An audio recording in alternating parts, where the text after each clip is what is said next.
ഇവർ വിവാഹിതരായ സീരിയലിലേക്ക് എല്ലാവർക്കും സ്വാഗതം. ഈ ചാനൽ ഇഷ്ടപ്പെട്ട ലൈക്ക് ചെയ്യുക, സബ്സ്ക്രൈബ് ചെയ്യുക.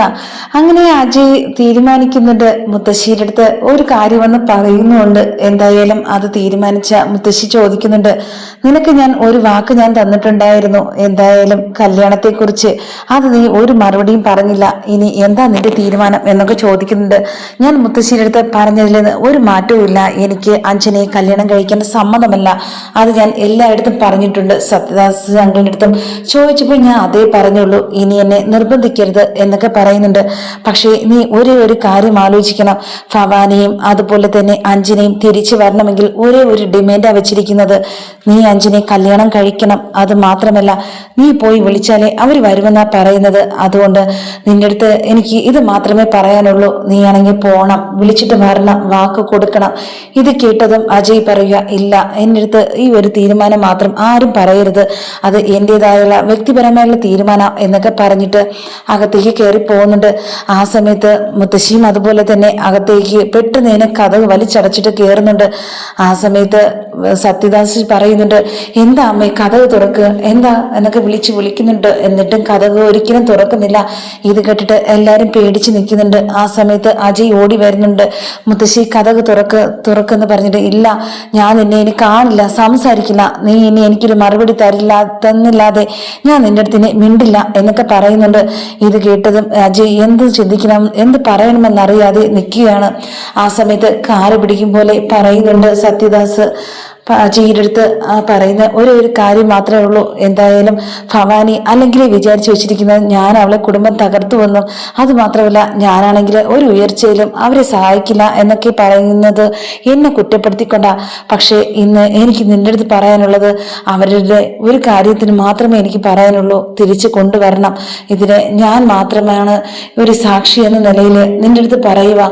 എനിക്കും പോയി കണ്ടപ്പോഴത്തേക്ക് സങ്കടം തോന്നി. അവര് വളരെ കഷ്ടതയിലാണ് അവിടെ ജീവിച്ചിരിക്കുന്നത് എന്നൊക്കെ പറഞ്ഞ കേട്ടിട്ടും എനിക്ക് ഇതിൽ മറുപടി ഒന്നുമില്ല, ഞാൻ വിളിക്കാം, പക്ഷെ കല്യാണത്തിന്റെ കാര്യം മാത്രം എന്നെ നിർബന്ധിക്കരുത് എന്നൊക്കെ പറയുന്നുണ്ട്. ഇത് കേട്ട ഉടനെ തന്നെ അജയുടെ അടുത്ത് അമ്മയും അച്ഛനും പറയുന്നുണ്ട്, മോനെ എന്തായാലും ഒന്ന് സമ്മതിക്ക്, ഞങ്ങളുടെ ഒരു കാര്യത്തിന് വേണ്ടിയല്ലേ, അത് നിന്റെ ഒരു അവകാശവും കൂടെ, അഞ്ജന നിനക്കുള്ളതാ. ഇല്ല, ഞാനാണെങ്കിൽ ഞാൻ ഇഷ്ടപ്പെടുന്നുണ്ട്, അവളെ മാത്രമേ ഞാൻ കല്യാണം കഴിക്കുകയുള്ളൂ എന്ന് മുത്തശ്ശിയുടെ അടുത്ത് നിങ്ങളുടെ എല്ലായിടത്തും പറഞ്ഞതാ എന്നൊക്കെ വീണ്ടും ആവർത്തിക്കുന്നുണ്ട്. ഇനി എന്നെ നിർബന്ധിക്കുന്നില്ല എന്നൊക്കെ പറയുന്നുണ്ട്. ആ സമയത്ത് അഞ്ജനയാണെങ്കിൽ പറയുന്നുണ്ട്, ഓരോ കാര്യത്തിനും ഇനിയും ഞാനേ നിർബന്ധിക്കാൻ ഞാൻ ഇനി ആരെയും വിളിക്കത്തുമില്ല. എന്തായാലും എന്റെ തീരുമാനത്തിൽ ഒരു മാറ്റവുമില്ല എന്ന് ഫോൺ വിളിക്കുമ്പോഴത്തേക്കും മുത്തശ്ശിയുടെ അടുത്ത് പറയുന്നുണ്ട്. എന്തായാലും മോളെ തിരിച്ചു വരണം. നിന്റെ അവിടെ അവസ്ഥ കണ്ടപ്പോൾ തന്നെ സങ്കടമായി. എന്തായാലും എനിക്ക് ഒരു കാര്യമേ പറയാനുള്ളൂ, തിരിച്ചു വരണമെന്ന് മാത്രം. ഇല്ല മുത്തശ്ശി, നിർബന്ധിക്കരുത്, ഞാൻ ഫോൺ കട്ടാക്കുക എന്നൊക്കെ പറഞ്ഞിട്ട് പെട്ടെന്ന് വെക്കുന്നുണ്ട്. ആ സമയത്ത് ഭവാനി ചോദിക്കുന്നുണ്ട് അഞ്ജന്റെ അടുത്ത്, എന്തിനാ നീ വിളിച്ചത് മുത്തശ്ശിയെ? മുത്തശ്ശി കാരണോ ഇങ്ങനെയൊക്കെ സംഭവിച്ചത്? അല്ലായെങ്കിൽ അജയ് എല്ലാരും കൂടി തലയിലെടുത്ത് വെച്ചിരിക്കുക. അവൻ പറയുന്നത് മാത്രമാ ആ വീട്ടിൽ ശരിയെന്ന രീതിയിലാണ് എല്ലാവരുടെ പെരുമാറ്റം. പക്ഷെ നമുക്കൊരു വിലയും കൽപ്പിച്ചിട്ടില്ല. എങ്കിലും നിന്റെ ഈ ഫോട്ടോ എടുത്തെറിഞ്ഞ ആ നിമിഷം അവർ പറയുമായിരുന്നു അത് തെറ്റാണെന്ന്. അജയ് പറഞ്ഞപ്പോഴത്തേക്കും നിന്നെ സപ്പോർട്ട് ചെയ്യുമായിരുന്നു, അതൊന്നും ചെയ്തില്ല. അതിൽ വെച്ച് എനിക്ക് മനസ്സിലായി അവരുടെ ഉദ്ദേശം എന്താണെന്ന്. അതുകൊണ്ട് മാത്രം തന്നെയാ ഞാൻ അവിടുന്ന് ഒന്നാമത് ഇറങ്ങാനുള്ള കാര്യം. അത് മാത്രമല്ല, ആ ഫോമിച്ച എല്ലാം അറിഞ്ഞു, എല്ലാ തെളിവുകളും അവളുടെ കയ്യിലുണ്ട്. ആ ഫോണും അതുപോലെ തന്നെ ആ ഒരു കത്ത്, ആ കത്തില് എല്ലാം അടങ്ങിയിട്ടുണ്ട്. അതുകൂടെ കിട്ടിയ എല്ലാവരും അറിഞ്ഞു കഴിഞ്ഞാൽ എന്തായിരിക്കും സ്ഥിതി? നമ്മളെ എല്ലാവരും മുമ്പിൽ വെച്ച് അവിടുന്ന് ചവിട്ടിയടിച്ച് കളയുള്ളായിരുന്നുള്ളൂ. പക്ഷെ അതിനു മുമ്പായിട്ട് നമുക്ക് അവിടുന്ന് രക്ഷപ്പെട്ടത് ഏറ്റവും നല്ല കാര്യമായിട്ടാണ് ഞാൻ ഇപ്പം കരുതുന്നത് എന്നൊക്കെ പറയുന്നുണ്ട്. ഭവാനിയുടെ ഈ വാക്കിയിട്ട് അഞ്ജന പറയുക, അമ്മ കാരണമാ എനിക്ക് ഈ ഗതി വന്നത്, എങ്ങനെ ജീവിച്ചതാ. പക്ഷെ എനിക്കിവിടെ ഒരു ജോലി ചെയ്യാൻ എനിക്ക് കഴിയില്ല. ഇവിടെ തന്നെ വെള്ളം കോരണം, അതുപോലെ തന്നെ ഇവിടുത്തെ അടുക്കള പോലും എനിക്ക് ഇഷ്ടപ്പെടുന്നില്ല. ഇവിടെ എന്താ ഒരു സൗകര്യം ഇല്ലാത്ത എന്നൊക്കെ പറയുന്നുണ്ട്. എന്തായാലും എല്ലാ സൗഭാഗ്യത്തിലും വളർന്നതുമായതുകൊണ്ടാണ് നിനക്ക് ഇങ്ങനെ തോന്നുന്നത്. അതുകൊണ്ട് ഒരു പേടിയും വേണ്ട. ഞാനാണെങ്കിൽ ഇനി എനിക്ക് ഇഷ്ടപ്പെട്ടിട്ടല്ല ഞാൻ ഇന്ന് ഇവിടെ നിൽക്കുന്നത്. എന്തായാലും അവസ്ഥ അങ്ങനെയാ, അത് വളരെ മോശമാണ്. അതുകൊണ്ട് ഈ സ്ഥിതിയിൽ ഇവിടെ ഇങ്ങനെ നിന്നേ പറ്റുള്ളൂ എന്നൊക്കെ അഞ്ജനയുടെ അടുത്ത് പറയുന്നുണ്ട് ഭവാനി. അങ്ങനെ സത്യദാസ് അമ്പലത്തിലേക്ക് പോകുന്നുണ്ട് വൈകുന്നേരം. ആ സമയത്ത് തൊഴുത് പറയുന്ന കാര്യങ്ങള് എങ്ങനെയെങ്കിലും മോളെ തിരിച്ചറിയാനും ഭാര്യയെ തിരിച്ചു കിട്ടാനും മാത്രമാ. പക്ഷെ അതെല്ലാം പ്രാർത്ഥിച്ച് പുറത്തിറങ്ങുന്ന അതേ സമയത്ത് തന്നെ അവിടെ ഭൂമിച്ച എത്തുന്നുണ്ട്. ഭൂമിച്ച അവിടെ തൊഴാൻ വരികയും അങ്ങനെ ഭൂമിച്ചയുടെ ഒരേ ഒരു കാര്യം പ്രാർത്ഥിച്ചത് അച്ഛനെ കുറിച്ചായിരുന്നു. അമ്മയെ ഇറക്കുക, അച്ഛന്റെ ആ ഒരു ലാളനയിൽ വളർന്ന എനിക്ക് അച്ഛനില്ലാതെ പറ്റില്ല എന്നൊക്കെ പറഞ്ഞ് ഇനി എന്തായിരിക്കും അച്ഛന്റെ കൊലയാളിയെ ഞാൻ തിരിച്ചറിയുക എന്നായിരിക്കും എന്നൊക്കെ ആലോചിക്കുക ചെയ്യുന്നുണ്ട്, പറയുന്നുണ്ട്. അത് പറയുന്ന സമയത്ത് എല്ലാം കേട്ടുകൊണ്ട് നിൽക്കുന്നത് പോലെയാണ് സത്യനാഥ് അവിടെ നിൽക്കുകയും ചെയ്യുന്നത്. ആ സമയത്ത് സത്യനാഥിനെ കാണുകയും അവർ രണ്ടുപേരും പരസ്പരം സംസാരിക്കുകയും ചെയ്യുന്നുണ്ട്. എന്റെ കാര്യങ്ങളെല്ലാം ഞാൻ ഇവിടെ വന്ന് ബോധിപ്പിക്കും, അത് ഞങ്ങൾ തമ്മിൽ പിണക്കുവായിരുന്നില്ല ഇണക്കുവായിരുന്നില്ല എല്ലാം എന്നൊക്കെ പറയുന്നുണ്ട്.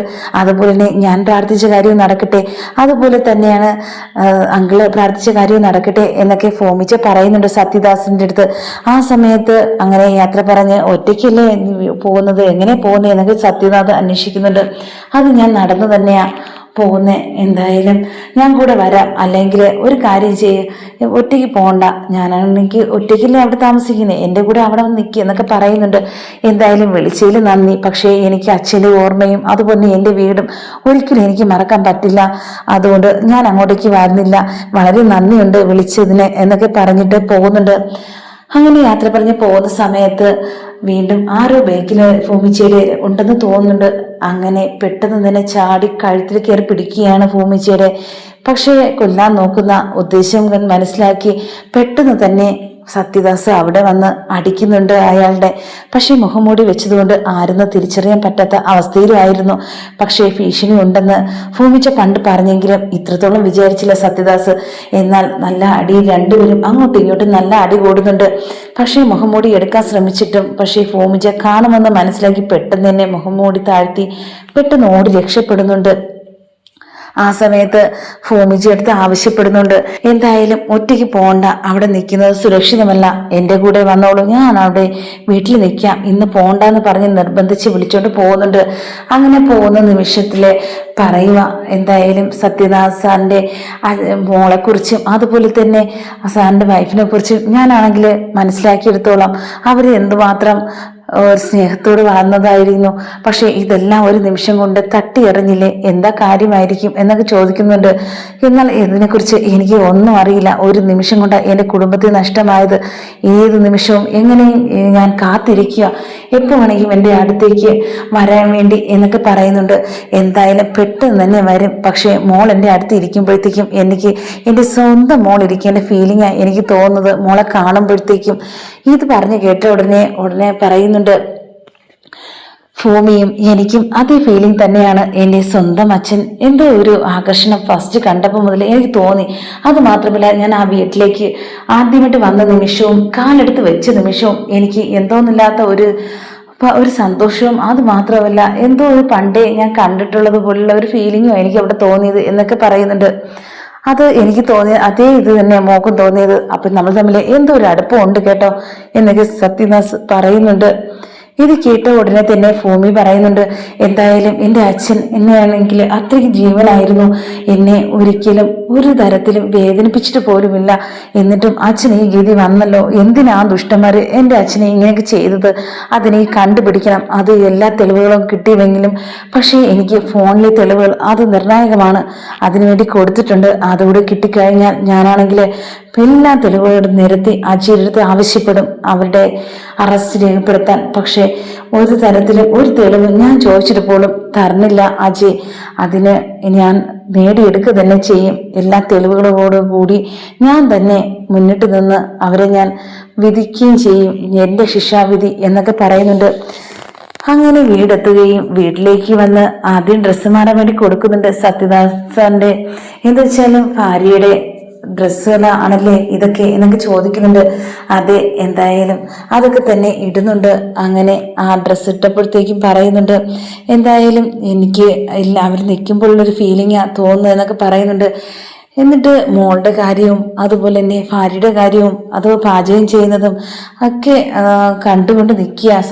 എന്നാൽ എൻ്റെ ഭാര്യ ഉണ്ടാക്കുന്നത് പോലെ അതേ സ്വാദ് തന്നെയാ മോൾ ഉണ്ടാക്കുന്ന ഈ ചപ്പാത്തിയും കറികൾക്കും എല്ലാം. എന്തോ ഒരു സാമ്യം എനിക്ക് തോന്നുന്നുണ്ട് എന്നൊക്കെ പറയുന്നുണ്ട്.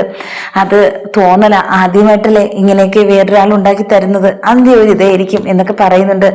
എന്തായാലും ഒരു മാറ്റവും ഇല്ല, അതേ സ്വാദ്, എന്തോന്നില്ല തടുപ്പം എനിക്ക് ഉണ്ട് കേട്ടോ എന്നൊക്കെ വീണ്ടും വീണ്ടും പറയുന്നത് കേട്ടിട്ട് പറയുന്നു, എനിക്ക് അച്ഛനില്ലല്ലോ, ഇപ്പൊ എന്നെ അച്ഛൻ്റെ സ്ഥാനത്ത് ഞാൻ അങ്കിളിനെ കരുതിക്കൊള്ളാം എന്നൊക്കെ പറയുന്നുണ്ട്.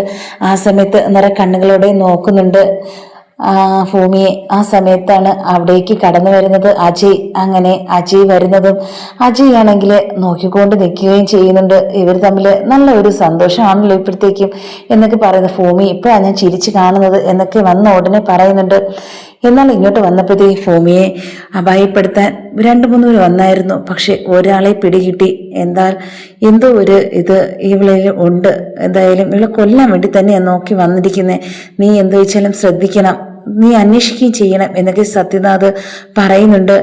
ഇത് കേട്ട ഉടനെ അജയ് പറയുക, എന്തായാലും എനിക്ക് ചില സംശയങ്ങൾ തോന്നുന്നുണ്ട്. അത് ഒന്നാമത് തന്നെ ഭവാനി ആന്റിയുടെ കയ്യിലായിട്ട് ഈ ഒരു കാര്യം കിട്ടിയിട്ടുണ്ട്. അത് എന്താണെന്ന് എനിക്ക് മനസ്സിലാക്കണം, അല്ലെങ്കിൽ ആ വീട് വിട്ട് പോയില്ല. അഞ്ജനെ കല്യാണം കഴിക്കുന്നത് കൊണ്ട് മാത്രമല്ല ആ വീട് വിട്ട് പോയത്, വേറെ ഒരു തെളിവ്, വേറൊരു കാര്യം അതിൻ്റെ മുന്നിലുണ്ട്. അത് ഞാൻ കണ്ടുപിടിക്കും, എന്നിട്ട് മാത്രമേ ഞാൻ അവരെ വിളിക്കാൻ പോകത്തുള്ളൂ, അല്ലാതെ ഞാൻ അവരുടെ മുന്നിലേക്ക് ഞാൻ പോകില്ല എന്നൊക്കെ അജയ് പറയുന്നുണ്ട്. അങ്ങനെ ആ സമയത്ത് കേസിന്റെ കാര്യം സംസാരിക്കണം എന്ന് പറഞ്ഞ് ഭൂമിയും അജയും കൂടി പുറത്തിറങ്ങുന്നുണ്ട്. പുറത്തിറങ്ങി സംസാരിക്കുന്ന സമയത്ത് സത്യനാഥ് ആലോചിക്കുന്നുണ്ട്, രണ്ടുപേരും നല്ലതുപോലെ ചേർച്ചയുണ്ട്. എന്തായാലും ഇവർ തമ്മിൽ കല്യാണം കഴിച്ച കൊള്ളായിരുന്നു. പക്ഷെ എന്ത് ചെയ്യാനാ, മുത്തശ്ശിക്കും ഇഷ്ടമായിരിക്കുമായിരുന്നു, നല്ല കുട്ടിയാ എന്നൊക്കെ പറയുന്നുണ്ട്. എൻ്റെ മോളെ പോലെ, എൻ്റെ മോള് തന്നെ എനിക്ക് തോന്നുന്നത് എന്നൊക്കെ സത്യനാഥ് മനസ്സിൽ ചിന്തിക്കുകയും ചെയ്യുന്നുണ്ട്. ആ സമയത്ത് അജയ് ചോദ്യങ്ങളൊക്കെ കേട്ടിട്ട് ഞെട്ടിപ്പോയി. എന്തായാലും ഭവാനി ആന്റി, നീ എന്നെ കണ്ട് സംസാരിച്ചിട്ടുണ്ടോ, കണ്ടായിരുന്നോ എന്നൊക്കെ ചോദിക്കുന്നുണ്ട്. എന്തിനാ ഇപ്പൊ ഇങ്ങനെയൊക്കെ ചോദിക്കുന്നത്? ഇല്ല, ഞാൻ വെറുതെ ചോദിച്ചതാ. നിന്റെ വേക്കില് കൂടെ നടക്കുന്ന ആളെന്ന് പറഞ്ഞ ആള് ഭവാനി ആന്റിയായിട്ട് സംസാരിക്കുന്നത് കണ്ടിട്ടുണ്ടോ എന്നൊക്കെ ചോദിക്കുന്നുണ്ട്. അതിന് ഒരു തെളിവ് മാത്രം കിട്ടിയിട്ടുണ്ട്, അതിനു വേണ്ടി മാത്രമാ. അതിന് എന്താ തെളിവ് കിട്ടിയെന്ന് ചോദിക്കുന്നുണ്ട്. അത് നിന്റെ അടുത്ത് പറയാനുള്ള കാര്യം എനിക്കില്ല, പക്ഷേ ഞാൻ ചോദിച്ചതിന് മറുപടി തരണം. നിനക്ക് എന്തെങ്കിലും വേറെ തെളിവുകൾ കിട്ടിയിട്ടുണ്ടെങ്കിൽ എൻ്റെ അടുത്ത് തരണം, എങ്കിൽ മാത്രമേ നമുക്ക് എത്രയും പെട്ടെന്ന് കണ്ടെത്താൻ കഴിയുള്ളൂ ഈ കേസിന്റെ അന്വേഷണം. എന്തായാലും പോലീസിന്റെ രീതിയിൽ നിങ്ങൾ അന്വേഷിക്കുക, എൻ്റെ രീതിയിൽ ഞാൻ അന്വേഷിക്കാം. ഞാൻ ചോദിച്ച തെളിവുകളോ ഞാൻ പറഞ്ഞ കാര്യങ്ങളോ പോസ്റ്റ്മോർട്ടം റിപ്പോർട്ടോ ഒന്നും നിങ്ങൾ തരാൻ തയ്യാറായില്ല. അതുകൊണ്ട് തന്നെയാണ് ഞാൻ ഇനി അജയെ ഞാൻ ബുദ്ധിമുട്ടിക്കാറുമില്ല. ഇനിയാണെങ്കിൽ എൻ്റെ വഴിയെ ഞാൻ കൂടെ പോകുന്നത്. അതിന് എനിക്ക് കുറെ തടസ്സങ്ങളുണ്ട്, പക്ഷെ അതൊക്കെ നീങ്ങി നല്ല രീതിയിൽ പോകാൻ പറ്റുമെന്ന് എനിക്ക് തോന്നുന്നുണ്ട്. പക്ഷേ അതുവഴി എനിക്ക് ജീവന് ഭീഷണിയുണ്ടെന്നും നിങ്ങൾ അറിഞ്ഞിരിക്കണം എന്നൊക്കെ പറയുന്നുണ്ട്. അതുകൊണ്ട് മാത്രമാണ് നിന്റെ സുരക്ഷിതത്വം കൊണ്ടാ പറയുന്നത്. ഇനി ഒറ്റയ്ക്ക് അവിടെ താമസിക്കേണ്ടയില്ല, ഇവിടെ തന്നെ നിൽക്കുന്ന ഏറ്റവും ഉചിതം എന്നൊക്കെ പറയുന്നുണ്ട്. ഇത് കേട്ട ഉടനെ തന്നെ പറയുന്നുണ്ട് ഭൂമിച്ച, എനിക്ക് ഇഷ്ടം തന്നെ, പക്ഷെ എൻ്റെ അച്ഛൻ്റെ ഓർമ്മ നിറഞ്ഞ ആ വീട് എനിക്കത് ഉപേക്ഷിക്കാൻ കഴിയില്ല. എനിക്ക് അങ്ങോട്ട് പോയേ പറ്റുള്ളൂ. നാളെ തന്നെ ഞാൻ അങ്ങോട്ടേക്ക് പോകുമെന്ന് പറയുന്നുണ്ട്. വേണ്ട, പോകണ്ട എന്ന് പറയുന്നുണ്ട്. അങ്ങനെ അജയ് പോവാനൊരുങ്ങുന്ന സമയത്ത് വീണ്ടും അവിടെ കമാല് ഒളിച്ചിരിപ്പുണ്ടായിരുന്നു. അങ്ങനെ കമാലിനെ കാണാൻ വേണ്ടി ഇങ്ങനെ നോക്കി നിന്നപ്പോഴത്തേക്കും പെട്ടെന്ന് നിന്നെ ചാടി വരുന്നുണ്ട്. ആ സമയത്ത് അജയ് കാണുന്നുണ്ട്. അജയ് വന്ന് രക്ഷിക്കുന്നുണ്ട്. പക്ഷേ അജയ് രക്ഷിക്കാൻ വന്നെങ്കിലും അവൻ ഓടി രക്ഷപ്പെട്ടിരുന്നു. ഇതുപോലെ തന്നെ അവിടെ അവസ്ഥയുണ്ടായത്, എന്ത് ചെയ്യാനാ എന്നൊക്കെ പറയുന്നുണ്ട്. സത്യനാഥ് വരികയും സത്യനാഥിൻ്റെ അടുത്ത് പറഞ്ഞ കാര്യങ്ങളൊക്കെ അജയ് അടുത്ത് പറഞ്ഞത് ആലോചിക്കുമ്പോഴത്തേക്കും ഇതിലെല്ലാം നടക്കുന്നത് ഒരാൾ തന്നെയാ ഭൂമിച്ചൊരു ബേക്കിലുള്ളത്, ഇവിടെ ഉണ്ടെന്നറിഞ്ഞ് ഇനി ഇവിടെ വരാൻ സാധ്യതയുണ്ട് എന്നൊക്കെ പറയുന്നുണ്ട്. എന്തായാലും ഒറ്റയ്ക്ക് നിൽക്കുകയേ വേണ്ട, ഇനി ആ വീട്ടിൽ പോവുകയേ വേണ്ട എന്നൊക്കെ പറയുന്നുണ്ട് സത്യനാഥും അജയും കൂടി. അങ്ങനെ അജയ് ആണെങ്കിൽ അജയുടെ കാര്യങ്ങളെല്ലാം പറയുന്നുണ്ട്. ഇതെല്ലാം കേട്ട ഉടനെ തന്നെയാ ഭൂമിച്ച് പറയുക, എന്താ കുറെ കാര്യങ്ങളൊക്കെ ഞാനും അറിഞ്ഞല്ലോ. അവിടുന്ന് പോയതിന് കാരണം കല്യാണം നടത്താൻ വേണ്ടിയല്ലേ, എന്താ ആ കല്യാണം സമ്മതിക്കാത്തെ എന്നൊക്കെ ചോദിക്കുന്നുണ്ട്. അത് എനിക്കിഷ്ടമില്ല. അങ്ങനെ ഇഷ്ടമില്ലാത്ത കാര്യങ്ങളും അത് മാത്രമല്ല വീണ്ടും പറയുന്നുണ്ട്, എനിക്ക് ഒരാളുടെ ഇഷ്ടമുള്ള കാര്യം, പക്ഷെ അതൊക്കെ ആലോചിക്കുമ്പോഴത്തേക്കും വീണ്ടും നിന്നെ കാണുമ്പോഴത്തേക്കും എനിക്ക് അവളെപ്പോലെ തോന്നുക ചില നിമിഷത്തിൽ എന്നൊക്കെ പറയുകയും ചെയ്യുന്നുണ്ട് ഭൂമിച്ചിയുടെ അടുത്ത്. ഇത് കേട്ടതും ഞാൻ ആ കുട്ടിയല്ല, ഞാൻ ഭൂമിച്ചിയാ, അതുകൊണ്ട് എന്നെ ആ കുട്ടിയെ വെച്ച് താരതമ്യം ചെയ്യണ്ട എന്നൊക്കെ പറയുന്നുണ്ട്. ഇത് കേട്ടതും അജയ് പറയുക, അങ്ങനെയല്ല, ഞാൻ അവളെ കണ്ടില്ലായിരുന്നെങ്കിൽ ഞാൻ നിന്നെ തന്നെ കല്യാണം കഴിക്കുമായിരുന്നു. അത്രയ്ക്ക് എനിക്കിഷ്ടമാണ്, നല്ല കുട്ടിയാ മുത്തശ്ശിക്ക്. അങ്ങനെ പെട്ടെന്ന് ആരെയും ഇഷ്ടപ്പെടുന്ന കൂട്ടത്തിലല്ല, പക്ഷേ നിന്നെ കണ്ട നിമിഷം മുതൽ നിന്നെ ഒരു വീട്ടിലെ എന്ന് മുതൽ വരാൻ തുടങ്ങിയോ അന്ന് മുതൽ നിന്റെ കാര്യമേ പറയാനുള്ളൂ. അത്രയ്ക്ക് ഭയങ്കര ഇഷ്ടമാണ് എൻ്റെ മുത്തശ്ശിക്കും നമ്മുടെ വീട്ടിലെ എല്ലാവർക്കും നിന്നെ ഒരു അംഗത്തെ പോലെ കരുതുകയും ചെയ്യുന്നുണ്ട്. പക്ഷേ നിന്റെ വീട്ടിലുണ്ടായ ഈ ദുരന്തം അതൊരു വല്ലാത്തൊരു അനുഭവമായി കഴിഞ്ഞിരിക്കുക മുത്തശ്ശിക്ക് കൂടെ. അതുകൊണ്ട് ഞാൻ പറയുക, ഞാനാണെങ്കിൽ അഞ്ജനെ എനിക്ക് കല്യാണം കഴിക്കാൻ ഒട്ടും താല്പര്യമില്ല, നിന്നെയാണെങ്കിൽ പിന്നെയും ഞാൻ കല്യാണം കഴിക്കുമായിരുന്നു, എനിക്ക് ഇഷ്ടക്കുറവൊന്നുമില്ല എന്നൊക്കെ പറയുന്നുണ്ട്. ആ സമയത്ത് കളി തമാശ പോലെ പറയുന്നുണ്ട്, എന്തായാലും ഇഷ്ടമെന്ന് ഈ പറഞ്ഞതുപോലെ വീട്ടിൽ അവളെ മുന്നിൽ പറഞ്ഞാൽ മതി, പറഞ്ഞു കഴിഞ്ഞാൽ നമ്മളെ കല്യാണം നടക്കും, എനിക്ക് ഇഷ്ടം തന്നെയാ കേട്ടോ എന്നൊക്കെ പറയുന്നുണ്ട്. അജിയും ഭൂമിജിയും ഈ പറയുന്നത് കേട്ടിട്ട് സത്യനാഥ് ദൂരെ നിന്ന് നോക്കിക്കൊണ്ടിരിക്കുക, ഇവരെന്താ ഈ പറയുന്നതെന്ന് കേട്ടിട്ട്. അങ്ങനെ അജയ് യാത്ര പറഞ്ഞ് പോകുന്നുണ്ട്. അങ്ങനെ സത്യനാഥ് വിളിക്കുന്നുണ്ട്. അങ്ങനെ രണ്ടുപേരും കൂടെ സംസാരിക്കുന്നുണ്ട്. ഭൂമിച്ച പറയുക സത്യനാഥിൻ്റെ അടുത്ത്, എന്തായാലും അജയ് കുറെ കാര്യങ്ങൾ പറഞ്ഞ് ഒരിക്കലും ഇനി എന്തായാലും അഞ്ജനെ കല്യാണം കഴിക്കില്ലെന്നാ പറയുന്നത്, പിന്നെ എന്തിനാ നിർബന്ധിക്കുന്നത്, ഓരോരുത്തരും ഇഷ്ടമല്ലേ, എന്തായാലും ഇഷ്ടമുള്ള ആൾക്കാരാ തമ്മിൽ ഇഷ്ടപ്പെട്ട് കല്യാണം കഴിക്കേണ്ടത്, അത് എല്ലാവർക്കും അറിയാനുള്ള കാര്യമാണല്ലോ, അതുകൊണ്ട് അത് ഇങ്ങനെ നടക്കട്ടെ, അങ്ങനെ നിർബന്ധമുള്ളവർ അവിടെ തന്നെ നിൽക്കട്ടെ എന്നൊക്കെ സത്യനാഥിൻ്റെ അടുത്ത് പറയുന്നുണ്ട്. ഇത് കേട്ട ഉടനെ തന്നെയാ സത്യനാഥ് പറയുക, എന്തായാലും ഞാൻ പറഞ്ഞ കാര്യം തന്നെയാ മോളും പറയുന്നത്, പക്ഷേ ഒരേ ഒരു കാര്യം, അവരെ നമുക്ക് തള്ളിക്കളയാൻ പറ്റില്ല, അത്രയ്ക്ക് അവർ ഞങ്ങളുടെ കൂടെ ഉണ്ടായിരുന്നവരാ, അതുമാത്രമല്ല എൻ്റെ അനിയൻ്റെ ഭാര്യ ആയതുകൊണ്ടും അവൻ മരിച്ചു പിന്നെ അവർക്കാണെങ്കിൽ എല്ലാ തണലേകിയതും ആ മുത്തശ്ശിയാ, അതുകൊണ്ട് തന്നെയാണ് മുത്തശ്ശിയുടെ തീരുമാനമാണ്. അവളാണെങ്കിൽ അജിയുടെ പെണ്ണാണെന്ന് ആദ്യമേ പറഞ്ഞിട്ടുണ്ടായിരുന്നത്. ഇതിനിടയിൽ ഈ പ്രശ്നങ്ങൾക്ക് ഉണ്ടാവുമെന്ന് ആരും പ്രതീക്ഷിച്ചതല്ല എന്നൊക്കെ സത്യനാഥ് ഭൂമിജിയുടെ അടുത്ത് പറയുകയും ചെയ്യുന്നുണ്ട്. എന്നാൽ നല്ല രീതിയിൽ നടക്കാൻ പോകുന്ന ഒരു കാര്യമായിട്ടാ നമ്മുടെ കുടുംബത്തിലെ ഒരു ആഘോഷമായിരുന്നു ആ പൂജ. പൂജയ്ക്ക് വിളക്ക് കത്തിക്കേണ്ട ഭാഗ്യം ഉണ്ടായത് മോൾക്ക, അതിലൂടെ മനസ്സിലാക്കി എൻ്റെ അമ്മ. എന്തായാലും അതുവഴി മോളുടെ ആ ഒരു ധൈര്യവും അതുമാത്രമല്ല മോളുടെ ആ സമയോചിതമായിട്ടുള്ള ഇടപെടലുകൊണ്ട് ആ വിളക്കണയാതെ പൂജ നല്ല രീതിയിൽ നടക്കുകയും ചെയ്തിട്ടുണ്ട്. പക്ഷേ അന്നു മുതൽ അഞ്ജനയ്ക്കും ഭവാനിക്കും മോളത്ത് ഇഷ്ടക്കുറവുണ്ടെന്ന് ഞങ്ങൾക്ക് എല്ലാവർക്കും അറിയാം. എന്നാൽ അവർ തമ്മിൽ കൈകോർത്ത് എടുക്കേണ്ട ആ വിളക്കായിരുന്നു നിങ്ങൾ തമ്മിൽ എടുത്തത്. അതിൽ വെച്ച് അന്നേ ഞാൻ മനസ്സുകൊണ്ട് വിചാരിച്ചതാ നിങ്ങൾ തമ്മിൽ കല്യാണം നടക്കുമെന്ന് എനിക്കന്ന് തോന്നിയിട്ടുണ്ടായിരുന്നു. പക്ഷേ അന്നൊന്നും എനിക്ക് പറയേണ്ട ഒരു ഇതില്ല. ഇപ്പോൾ ഞാൻ പറയേണ്ട കാര്യം, നിങ്ങൾ പുറത്തുനിന്ന് സംസാരിച്ചപ്പോഴത്തേക്കും എനിക്ക് മനസ്സ് പറയുന്നു നിങ്ങൾ തമ്മിൽ കല്യാണം കഴിക്കുമെന്ന്. ആ സമയത്ത് ചിരിച്ചുകൊണ്ട് പറയാ, തമാശയൊന്നും പറയണ്ട കേട്ടോ എന്നൊക്കെ പറഞ്ഞിട്ട് അകത്തേക്ക് പോകുന്നുണ്ട്.